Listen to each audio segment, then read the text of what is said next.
How could you be so clumsy as to spill on Mr. Darcy? Mr. Darcy, I am Mrs. Bennet, and this is my single daughter, Elizabeth. We all adore Elizabeth Bennet and Mr. Darcy's stirring relationship from the beloved Jane Austen classic, Pride and Prejudice. Well, I find him conceited at first. Lizzie definitely finds him conceited at first. Stuck up, inconsiderate, and just ungentlemanly altogether.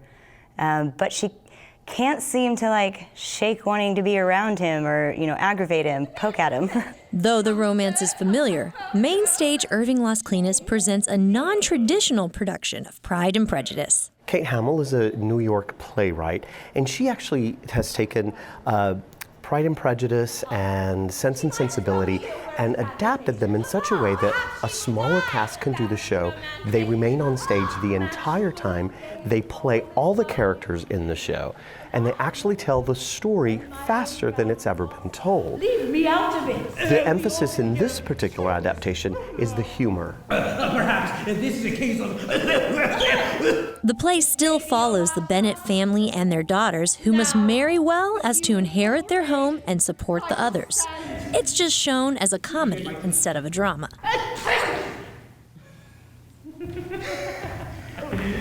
Wet entrances are a family trait, I see. Bingley seems enthralled. Well, Lizzie Bennet doesn't want to get married, and that's basically all her mother wants for her. Her father could care less about what the girls do, as long as they leave him alone. I have no interest in men whatsoever. As a partner, I'm more bent on the happiness of my sisters. That he brings in £5,000 a year and that he will attend the Long's Ball on Tuesday. Octavia Thomas takes on the challenge of playing both Mr. Bennet and Lizzie's best friend, Charlotte. Yeah, it's interesting. So mainly, I just do a shift, right, vocally to try to make a distinction between the two characters. We can't really change clothing too much. There's a lot of quick scene changes and movements to the other character. But I've played a man before.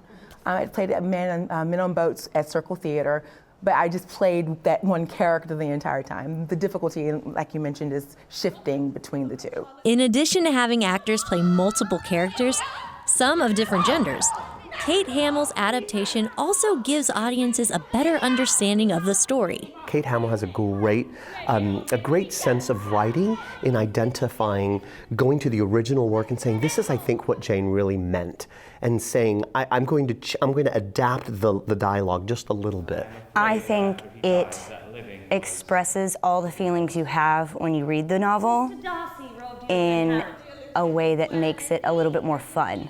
A lot of people who don't like Jane Austen are going to like this play because they'll be able to relate to the characters better. They'll be able to understand the language because of the body movements and the modern twist that Kate Hamill put on it. And then Dennis was just fantastic at helping us understand that. He made it very challenging, but he also made it our discovery, which I really loved. See Pride and Prejudice like you've never seen it before. Whether you're a fan of Jane Austen or not, you're sure to get plenty of laughs. I think it's fun. I think it's particularly for anyone that's not familiar with Jane Austen. It's a way to familiarize yourself with it, and you get to see how people embody the characters pretty easily and simply. And even for those that really enjoy Jane Austen, this is a way for you to kind of laugh at those same things, kind of have those winking nods at some of the text and the characterizations that you'll see on stage. If you girls can manage not to frighten him away. Oh, Mr. Bennet! Oh, no, release me. For About Town, this is Susan Stevens. Be a match for everyone. Even now.